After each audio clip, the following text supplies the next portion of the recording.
Hello and welcome to this episode of Truthiverse. I'm your host, Brendan D. Murphy, and we are joined by our special guest this week, Sally Fallon, who probably bears no introduction, but she is the author of Nourishing Traditions and also the founder of the Weston A Foundation, responsible for many of the current food trends that we're seeing in the health community. Without further ado, Sally, it's awesome to have you here. Thanks for joining me. Thank you. Thanks for having me. I've known your name for quite a while now, and I haven't had the opportunity until now to dig in a little bit more. And my partner's known of your work for quite some time, and I think she's been a little bit more on the ball there because your work's on very much on the same wavelength. So can you tell us a little bit about your background and what led you to being this health figurehead in the health movement? I have no background that qualifies me for this. I'm an English major, but I always tell people what really qualifies me is that I'm a pretty good cook. I've been cooking for a big family for many years. And I think a lot of people who write cookbooks today or books on health have not had that experience in the trenches, so to speak. And if your kids will not eat the food, there's no sense calling it healthy. So the food has to be delicious. The kids have to like it. Your spouse has to like it. And most of the so-called health food books today, the recipes are just inedible. They're dry, no salt, tasteless, whole rough grains that are hard to digest, no sauces, nothing to make this food appetizing. Yeah. So were you cooking for your own family? Is that kind of where this? That's right. And I was cooking since I'm a teenager and cooked all through college and cooked for a very large family. And I'm still cooking.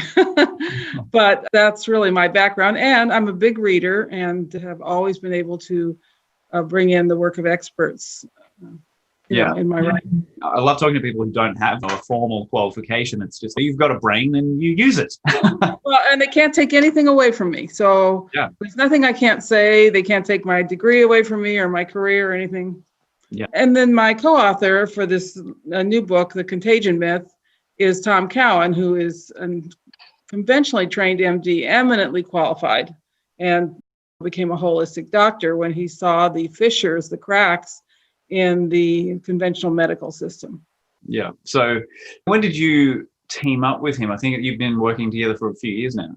Tom was actually the first person to recognize Nourishing Traditions. He called me when he found out about the book and has really promoted it. And so then we wrote The Fourfold Path to Healing together, a beautiful book, it still sells.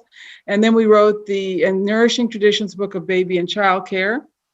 And then finally, we both were writing and talking about the COVID thing. And I wrote a blog called Is Coronavirus Contagious? Starting by talking about the Spanish flu, which they could not prove was contagious. They tried. They couldn't get healthy people sick by exposing them to sick people, okay? And so the question is, what caused it if it wasn't contagious? And so many diseases that were originally thought to be contagious turned out not to be contagious, like scurvy and pellagra. So many diseases they call contagious are actually no longer actually considered contagious, like TB, smallpox. And so now we have this new disease that everyone says is contagious, and that's why we have to lock down the whole world, destroy the economies, put millions of people in poverty because this thing is supposed to be contagious. In any event, I wrote this blog and it went viral. And then Tom gave a little talk at a conference, just 10 minutes, about what is a virus and what's really causing this. And that went viral. So the fateful email, Tom emailed me and he said, you know what, I think we need to do a book together. Are you interested? And I said, yes, I'm interested. And we did the book in about 2 months. Very topical, very timely. We knew we had to get it out there quickly. Yeah, that's really fast for writing a book from scratch. I've written quite a bit about it already. And Tom and I really think alike on so many of these issues. So it wasn't hard. Yeah, okay. And you already knew him from times past. Yes, we'd collaborated before. It was a project begging to happen. Yeah, right. So immediately it was banned on Amazon. Before it even came out, they just banned it based on the title. And so we have tried to use that to our advantage. Banned book And the funny thing is, this book is not about politics. We never mention anybody in politics. We never mention Fauci or anybody like that. It's about the science. Now, I can think of some very famous scientific writing that was banned many years ago, and that was Galileo's. So I guess we're in good company, okay? Yeah. It is available on Books A Million. I think in Australia and New Zealand, it's supposed to be available on Booktopia, but they still don't have the books. Then Barnes & Noble was hacked, and even though they have books, their website says they're out of books. So it's been a bit of a fiasco. Yeah. But people are getting the book. They get the Nook book, or they get the Apple download. They can get the book from that. So people are really looking for it, and it's created a buzz. Banned on Amazon. So. Yeah. The obvious question is, what don't they want us to find out? What don't they want us to know? And again, I can say that this whole thing that's happened in 2020 is based on the notion that the coronavirus is caused by a virus and is contagious, and that this virus comes into your body, attacks your cells, somehow breaches the cell membrane, which is very hard to do, and gets into your cells and multiplies and takes over. It's like space aliens, okay? And in fact, they have absolutely no proof that this is what's happening. They have not isolated this virus. There are papers that say they've isolated the virus, but they haven't. If you want to study caffeine, first you grind up the beans and mix it with water, and there you have this mess, and then you filter that to get the coffee. That's how far they've gone. They haven't gotten the caffeine out of the coffee. That's another couple of steps. And nobody has done that. So nobody has actually gotten the virus out of what they call the supernatant, which is the filtered or the first centrifuge step. They haven't gotten it. They have tried to infect mice, hamsters, and mosquitoes with what they're calling the virus, and they've been unable to. So why is this going to kill us all if they can't even infect animals with it?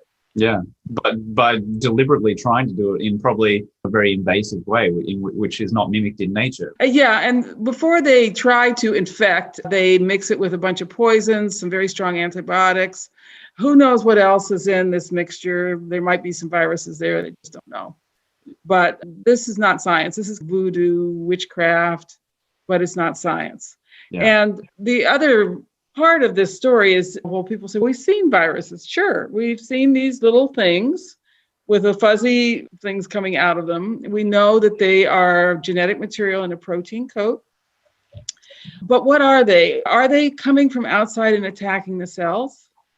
Or are they created by the cells in response to some kind of stress, some kind of toxin, and then move out of the cells carrying the toxins with them? You can actually see pictures of them with these little black dots of toxins in them, carrying them out of the cell. And then they have a secondary purpose, which is to go around the body and latch on with these little things that stick out, latch on to receptors and tell other cells, hey, we've got a problem here, we need to adjust.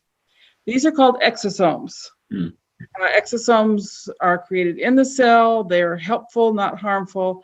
And they are exactly the same size as what they're calling viruses. They look the same. They have the same receptors. They work on the same receptors. They have the same little feelers sticking out. So it all goes back to what I call materialistic science, which immediately assumes a hostile universe. And so when they discovered bacteria, these were bad, okay?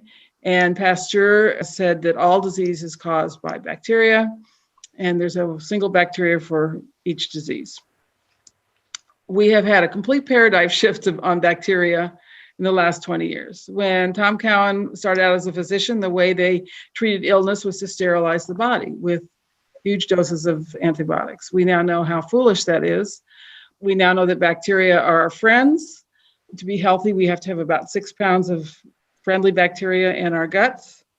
And bacteria only are a problem when the conditions are bad, when the pH is too high or there's certain things in the water. And then it's not the bacteria that kill us, it's the poisons that they produce. Terrain is not the bacteria. So we've had this paradigm shift. assuming that what they observed was hostile, and now we know that it's supportive. When they first saw antibodies in the blood, they assumed that they were bad, that they carried bad things around the bloodstream. Now we know that the antibodies are not bad, okay? So it's the same thing with viruses. When they finally saw these viruses in 1937 with the electron microscope, and by the way, they only see the killed viruses. They're not seeing the viruses moving, so they didn't know whether they were coming into the cell or going out of the cell. Rife, with his microscope, saw them going out of the cell. That microscope was destroyed and all his work was destroyed. So they're just making an assumption that they're coming from outside the cell and they're hostile and attacking us. And that's the materialistic science. We now know that life isn't like that. That's not life. Life is cooperative and supportive, and what's harmful or bad are toxins, starvation, injury. And then when we have dead and dying tissue because of toxin, starvation, or injury, the bacteria go there to clean up. One of their roles is a cleanup crew. They eat dead tissue.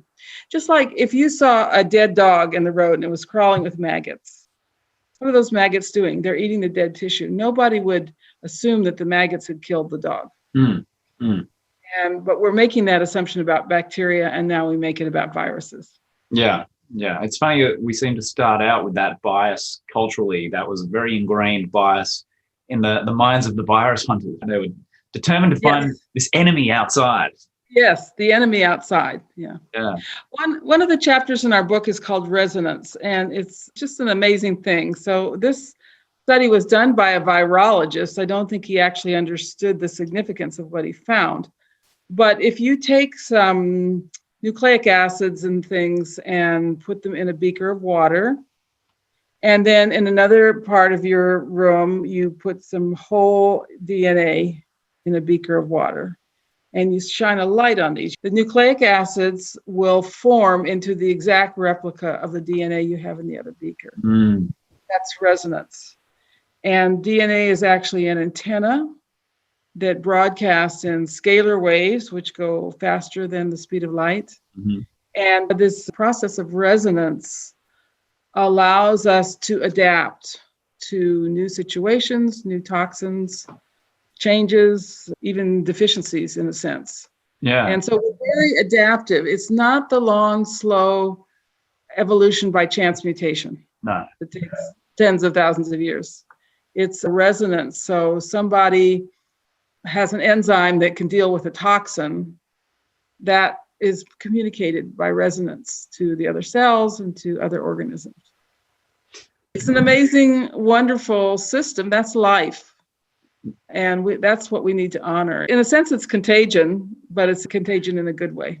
So when the coronavirus thing started, at what point did you start looking at it, having your doubts about what was being Good question. It just so happens, of course, nothing happens by chance. I'm always amazed at how a piece of information comes to me just when I need it. I picked up The Invisible Rainbow by Arthur Furstenberg and started reading. It's just an amazing book. Everyone needs to read this book. And he's talking about the Spanish flu and how they couldn't prove it was contagious. And this was amazing to me. And his theory is that it was caused by the rollout of radio waves, radio antenna all over the world. It happened at the same time, usually on military bases, which is where most of the people got sick. So I thought, now we have something happening here. Is it contagious? And I realized there was no proof. They hadn't done any contagion studies. And we had a perfectly good explanation for this illness, which is characterized by hypoxia, lack of oxygen, and the disruption of the hemoglobin in the red blood cells, and the disruption of the energy-producing mechanisms in the mitochondria. So these are really symptoms of radiation poisoning.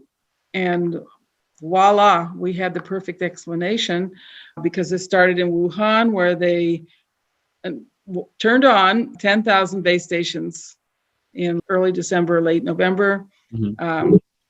The films, which are said to be fake news, showed people just collapsing in the streets and having seizures, twitching till they die. That's not a virus. Viruses don't do things like that.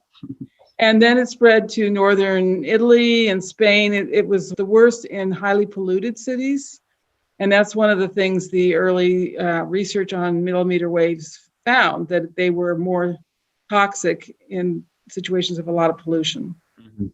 And then it came to New York, also a lot of pollution there, and that's where it was turned on. And then it moved to the other large cities where it was turned on, and then to the smaller cities. And it's just the way it spread. It spread to the southeast, the southwest, as they started deploying the 5G.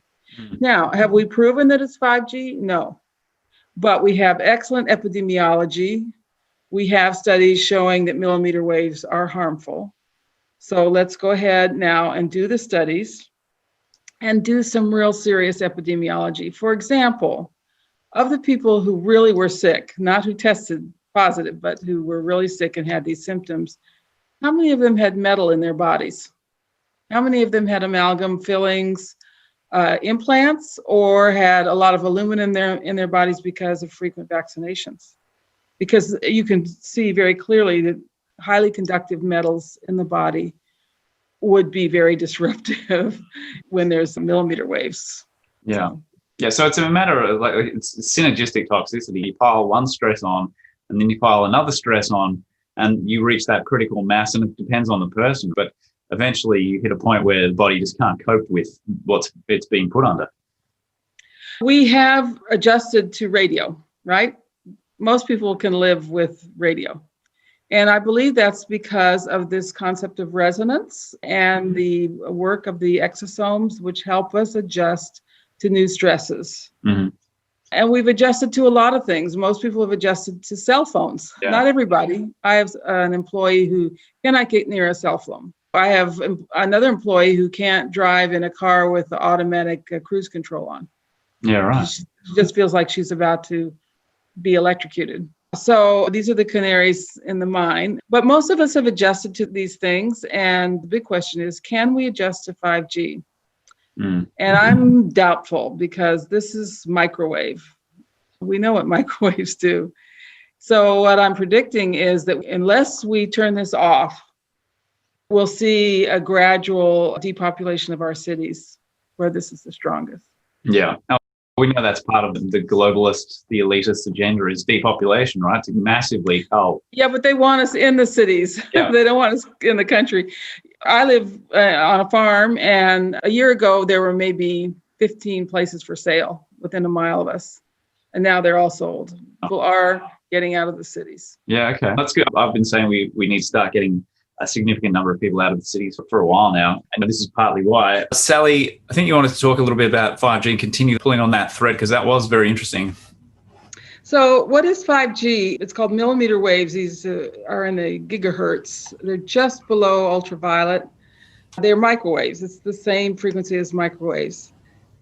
And the good news is that these microwaves don't go very far. They don't penetrate buildings. They're even stopped by trees.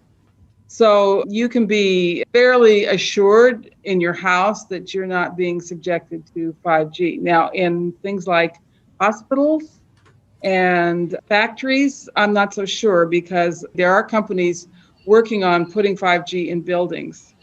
One of those companies is in Kirkland, Washington, and it's about a mile away from the nursing home where so many people got sick. And so you have to ask, had they installed 5G in that nursing home? We just don't know. Okay. But it's a theory that needs to be looked at. So right now, yes, you're exposed outside and people can get sick from that, but it's not in our houses yet. I'm very concerned about people working in meatpacking plants and factories where they have all this electronics, including the electromagnetic problems with the conveyor belts. That's a lot of electromagnetic radiation. Okay. So there's that, but I just read, and I don't know a lot about this, that one of the carriers, T-Mobile, is not using the millimeter waves. They're using a frequency that's actually below the frequency of 4G, but it's a frequency to which human beings are very susceptible. It penetrates the skin very easily. And that's what's being put up in the very tall towers, those little round things that look like tin cans. But what I read was alarming. Yeah. Okay. So that's how they're going to bring, faster internet speeds out to the country and so forth. Okay, that's something to keep an eye on then. Yeah. So there's things you can do, of course. We really recommend that in your home, and especially where you sleep, you don't have any Wi-Fi. Try to get all your computer stuff in wires. Mm-hmm. And that can be done. Even if Wi-Fi is bringing it into your house, you can put it in wires in your house. If you have to have Wi-Fi, turn it off at night. Try to turn off all the electricity in your bedroom at night. Mm-hmm. And even simple things like don't have an electric alarm clock by your head. Mm-hmm. It's not just the Wi-Fi signals, but it's also what's coming out of your wires and into your house. I've heard a story about a woman who couldn't sleep. They'd moved to a new house, and it turned out her bed was right by where the electricity came in the house. And when she moved her bed to another room, then she could sleep. So there's going to be a booming business for the building biologists that come in and test your house. So those are things you can do. Also, you should have a landline. We all have cell phones, of course, but try to use them only when you really need to and never put it up to your ear.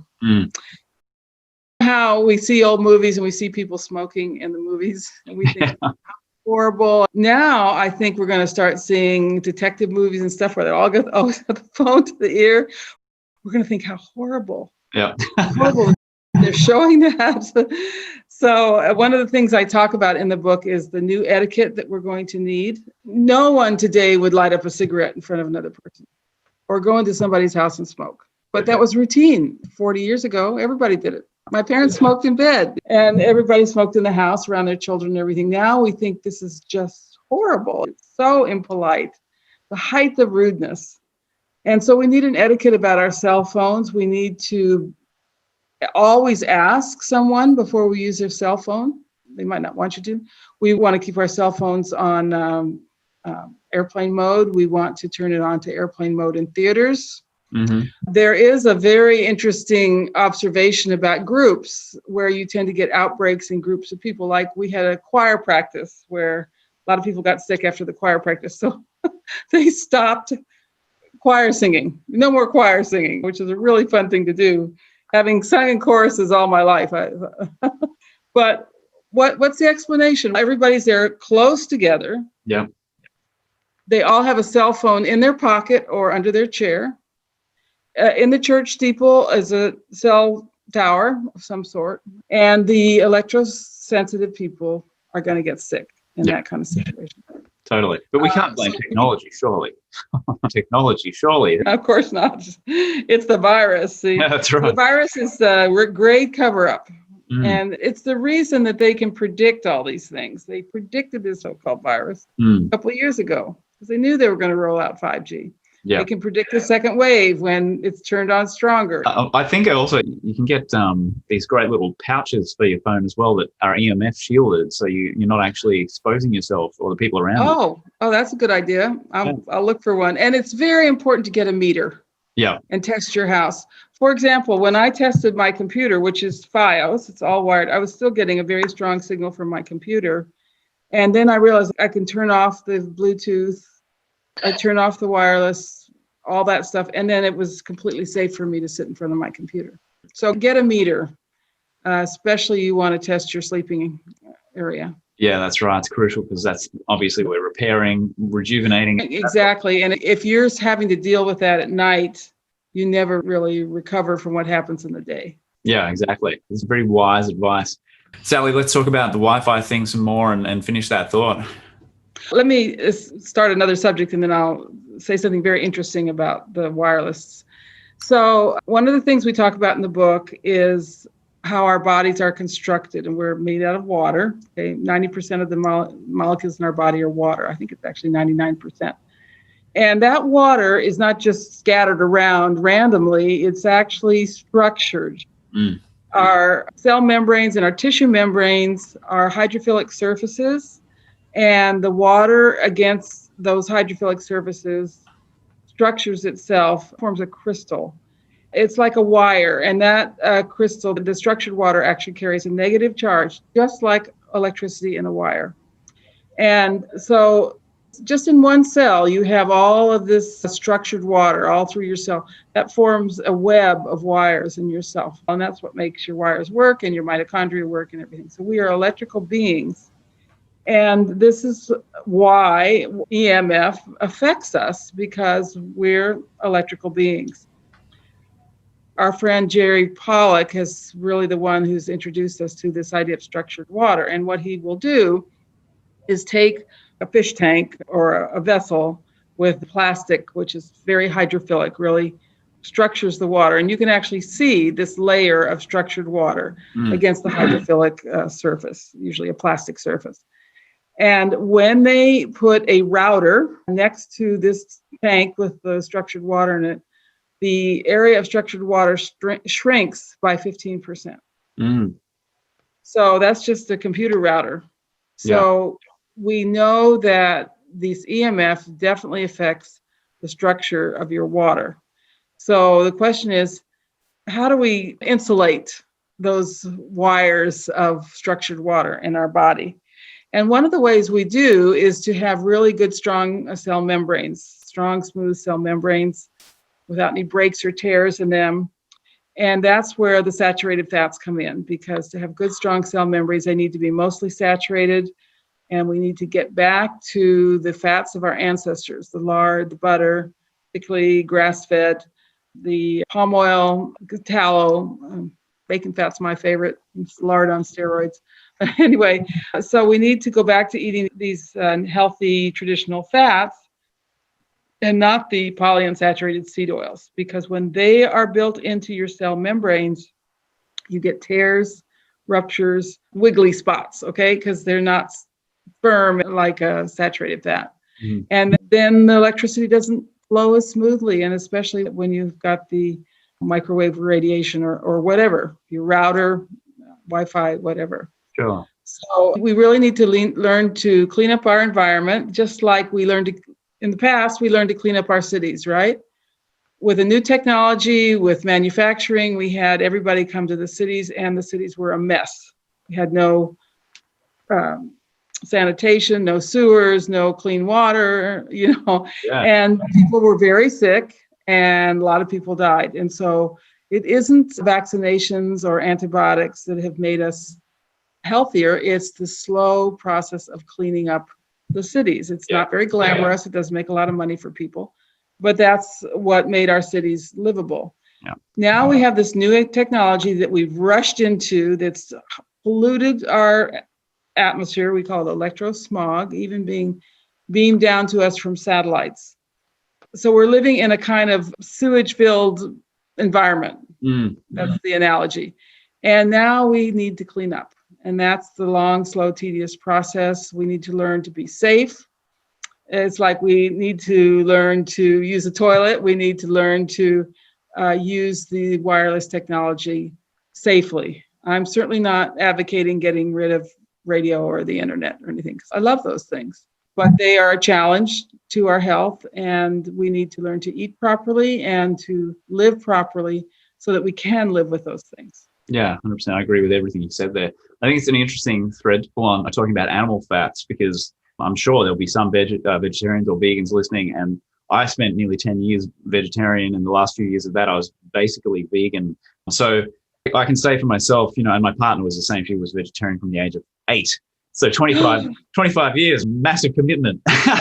Yeah, very committed people. And I found personally, as we started to transition out of vegan, the first time I ate fish, I immediately felt more solid and grounded in my body and less spaced out, like immediately. One of the things you get from animal products is zinc. You really are going to be deficient in zinc if you're a vegan or even a vegetarian. Zinc is extremely important for protection against the EMF and the 5G. In fact, that's what they're giving to people. They give them hydroxychloroquine and zinc, okay? And I personally take desiccated oysters. I don't like real oysters. And I've upped my zinc as a kind of protection. So that's one of the dangers of the vegan diet, is you're going to be deficient in zinc. Another really important food to protect you is raw milk, because that's the best source of glutathione. Oh. And glutathione is really great for detoxification, for protecting you. You're not going to get glutathione from cheese, much as I like cheese and raw cheese and wonderful food, but you don't get the glutathione from the cheese. You'll get it from the fresh milk or kefir or whatever's made out of it. Okay. Yep. So by the time people are drinking pasteurized, homogenized milk, the benefits are long gone, yeah? Yeah, those are toxins anyway. So a lot of the things that Tom and I have been talking about for years about your diet are going to be highly protective. Salt is another thing. You need salt for all those wires to work, to keep a different chemistry on the inside and the outside of the cell. And you want unrefined salt, so you get plenty of magnesium with the salt, but you need salt, and eat as much salt as your body tells you it wants. Yeah, beautiful. I think those are really great practical suggestions for people. And being a bit of a health nut myself, I think that we're on the same page here. So I like where you're going and where you're taking people. Sally, let's talk about the Contagion Myth. So the book we're talking about is our new book by myself and Tom Cowan, The Contagion Myth. Why viruses, including coronavirus, are not the cause of disease. And I think I mentioned earlier, it was immediately banned on Amazon without them having read it, just by the title. So this is information that the establishment doesn't want you to know about. Bust their whole reason for locking us down, making us wear masks, destroying the economy, putting millions of people into poverty. It's all predicated on the notion that this disease is caused by a contagious virus. So the book is available in the States at Books A Million and Tom's website, drtomcowan.com. It's available as a download from Nook Books at Barnes & Noble. I think you can get it all over the world as an iBook from Apple. In Australia and New Zealand, I think you can get it on Booktopia, or you will be able to. Okay. Also, I do want to say, you write a book, you've got to stop somewhere and you send it off to the publisher. Immediately you find new stuff, new information. So Tom and I are trying to keep up with that on our blogs. My blog is Nourishing Traditions. I'm just about to post a pretty important email responding to some of the detractors that we've had and talking about other studies we didn't know about. And Tom also has a blog that he keeps up with this. Yeah. Also. So to stay informed, please follow our blogs. Yeah, absolutely. So we still have a few minutes here. We can wrap up with wherever you'd like to take this. I think that it's a very interesting discussion, the whole virology thing, how corrupt that field actually has been from day one, for example. I would say not so much corrupt, but diluted. First of all, you can isolate this virus, but when they isolate the virus, they don't get very much virus. And then when they try to infect animals or human cell lines, it just doesn't work. So they have figured out ways to take something that they call virus, but it's actually virus with a lot of other stuff, including antibiotics and poisons and stuff. And then they try to infect mostly cells, and it does destroy vero cells, which are monkey kidney cells. But the antibiotics they're using are toxic to the kidneys, so it doesn't mean very much. And then they use PCR tests to diagnose, and it does not diagnose. It was never meant to diagnose, just find snippets of genetic material. And lo and behold, this genetic material comes from chromosome number 8 in humans. So all this test does is tell you that you're human. You get a positive. I don't know what the negative means. Maybe you're not human. No, if you get a positive, it means that they've ratcheted up to have a number of replications to get enough virus. So the test is completely meaningless. And what has happened is the numbers are meaningless. We don't know what they mean. And yet, at the same time, I really don't want to create the impression that we just think this is a bad case of the flu, or it's because the PCR test doesn't work that we're seeing this illness. People have said to us, oh, you're so heartless that you're saying that people aren't getting sick. We're not saying that. People are getting sick. It's a very serious disease. Autopsies, people who've had this disease show complete disintegration of the lungs. It's a terrible death. And we are not very optimistic about what's going to happen. Tom is predicting 20 to 50 million deaths worldwide. from this. Mm-hmm. And unless we focus on what's really causing this, we're not going to solve it. And to say it's an infectious virus, that's the heartless thing, because it's absolutely not, it's not going to solve the problem for us. 100%. In fact, social separation, the poverty, the stress, the masks, all make things worse. The masks especially, because they create hypoxia, lack of oxygen. Very unhealthy to wear. And their employees are being forced to wear these masks, whereas OSHA, the safety agency, says that employees should not have to wear masks because they're dangerous. So we're stepping over all kinds of health and safety legislation to force people to wear masks. The numbers are meaningless. It doesn't mean people aren't getting sick. It just means we don't know exactly who's getting sick. And we're not doing the right epidemiology on this. We should be finding out whether people who get sick have metal in their bodies. I think I said that earlier. We should find out what they're eating. We should find out what their exposure has been. And we're not doing that. We're just saying, oh, they caught it from somebody else. Yeah, I mean, it's the easiest thing in the world to defer to the concept of a virus because it's so ingrained. It's a knee-jerk reaction. You've contracted something. You've caught something. Caught something from somebody else. So it makes everybody an enemy. As Tom says, we're under a spell. We are under a spell. And at the end of the book, we talk about the fairy tale of Sleeping Beauty, who has fallen asleep. The whole palace has fallen asleep. And everything is surrounded by briars and thorns. And everyone who's tried to reach her has died. And the prince says, I am not afraid of this. And as he approaches the castle, all the briars fall away and he can reach the princess. So we need to stop being afraid. That's number one. And if anything is contagious, it's fear. We know that from this whole concept of resonance. In fact, the concept of resonance is really helping us explain why it is that emotions seem to have effects on other people. If you're with somebody who's very cheerful and happy, it makes you cheerful and happy. If you're with depressed, morbid, morose people, it has a deflating effect on you. Every cell in your body, all the genetic material in your body are antennas broadcasting all the time. Yeah.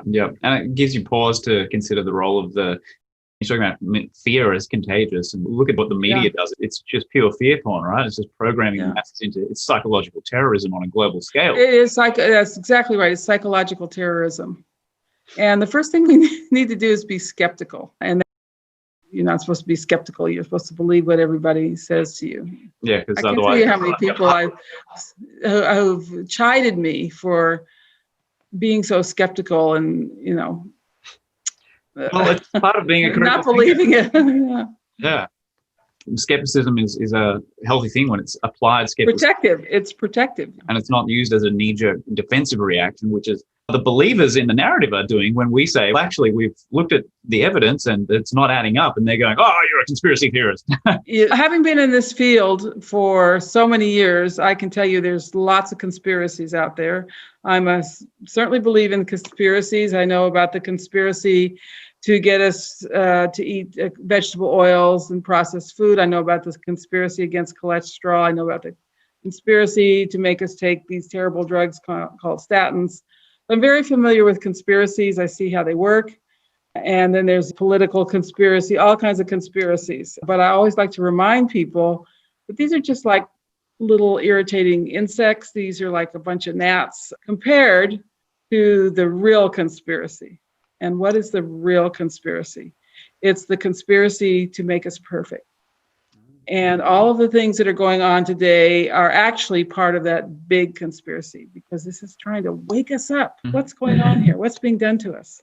We're going to wrap this episode up. Sally, where can people get the book and what are your final thoughts of people? Here it is, The Contagion Myth. In the States, it's Books A Million, drtomcowan.com. Actually, Simon & Schuster has it. They are our distributor. If you just Google the book, you'll find where it's at. But I do want to just appeal to your listeners. There are several places that are giving free downloads of the book, and that's a breach of copyright. And we ask you, please, if you're going to obtain this book, that you actually pay for it, because otherwise the writers don't get paid. Yeah, exactly. We need to be remunerated for our valiant efforts. Absolutely. Yes. Yeah, beautiful, Sally. So thank you so much. It's been very interesting having you here and great to connect with you. Maybe one day we'll get you back on. I'd love to have you back on to explore whatever else we haven't Sure. gone through enough, We can talk about nourishing traditions. Yeah, exactly. That's a whole other thing in itself. There's at least one episode there. So, ladies and gents, I'm going to have to wrap it up with Sally Fallon and thank her so much for joining us. And we'll be back for another episode of Truthiverse on Healthy Life Radio in a week. I'll see you then.